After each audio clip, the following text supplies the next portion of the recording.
L'actualité continue dans Smart Tech, l'actualité autour du numérique, des nouvelles technologies et de la société qui change. Avec par exemple ce salon de l'agriculture qui est investi désormais par des startups technologiques.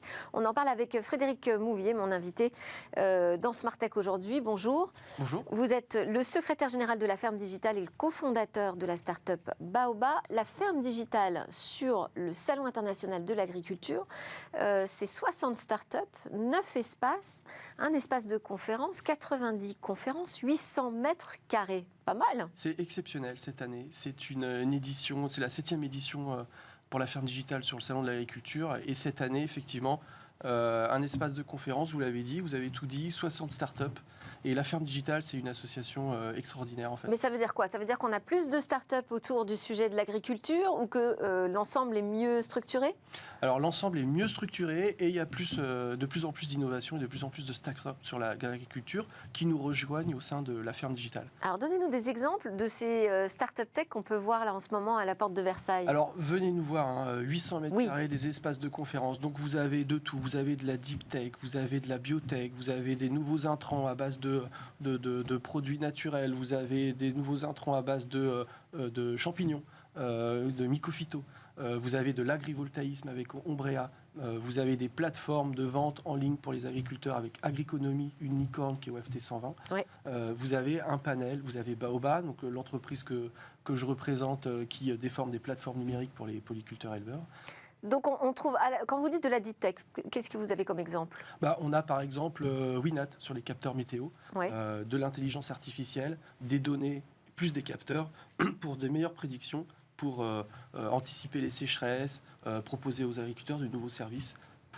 Donc ça tourne beaucoup autour de la numérisation aujourd'hui des outils des agriculteurs. Beaucoup de numérisation. Les agriculteurs s'équipent de l'aide à la décision. De l'aide à la décision, des plateformes numériques et puis aussi des nouvelles pratiques techniques de production pour les agriculteurs avec des nouveaux produits, des nouvelles formulations et des nouvelles façons de faire. Donc c'est un salon professionnel pour vous?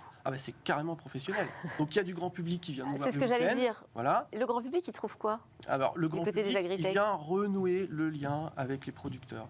Il y a besoin de renouer le lien entre le consommateur et les producteurs. Donc ils viennent voir ce qu'est l'agriculture aujourd'hui, ce que sera l'agriculture de demain. Et ils viennent aussi reprendre confiance avec leurs producteurs, leur façon de faire.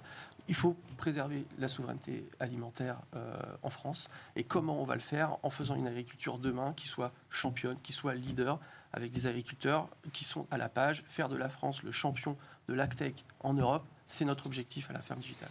La France, 3e pays créateur de start-up, si on le rapporte au nombre d'habitants. Tout à fait. Donc on peut dire que c'est bien. Est-ce que c'est suffisant pour s'assurer cette souveraineté justement alimentaire demain? Il faut continuer. C'est-à-dire qu'il faut qu'on se mette tous autour de la table et c'est ce qu'on fait. Ça ne va pas se faire tout seul. Et donc c'est ce qu'on prône nous aussi à la Ferme Digitale. Alors parlez-nous de la Ferme Digitale justement. Oui. Donc c'est une association. C'est pas un incubateur. Non, c'est une association avec que des startups, beaucoup de CEO. Alors ça peut avoir aussi certains aspects d'incubateur parce qu'on s'entraîne entre nous, on se donne des conseils, etc. Donc ça c'est absolument extraordinaire aussi ce qui se passe de ce côté-là. C'est 120 membres, vous l'avez dit, quasiment 90 startups aujourd'hui. C'est 250 millions levés depuis le début de l'année. En 2022, ce qui représente plus de 40% de ce qui a été levé dans l'agtech en France. D'accord. Les startups de la Ferme Digitale. C'est 3000 emplois. De tous les collaborateurs de la Ferme Digitale.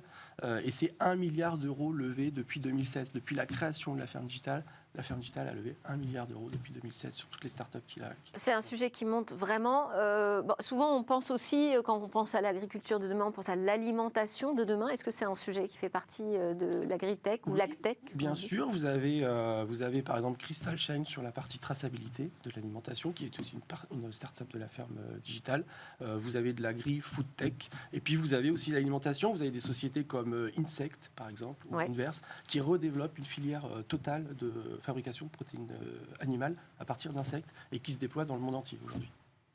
Merci beaucoup Frédéric Mouvier de la Ferme Digitale et de Baoba. Donc on peut vous retrouver sur le stand de la Ferme Digitale. Ça se passe où? Ça se passe à Porte de Versailles, au Salon de l'Agriculture, Quel hall 4. Et un petit message pour notre prochain événement de la Ferme Digitale, c'est le 13 juin. C'est les LFD au Grand Contrôle où il y aura 2000 visiteurs, 150 startups, des investisseurs une vingtaine de workshops. Venez nous voir aussi, prenez vos places pour le 13 juin. C'est l'événement, le rendez-vous de la ferme digitale. Super, merci beaucoup Frédéric Mouvier. On termine cette édition avec notre chronique Où va l'OM ?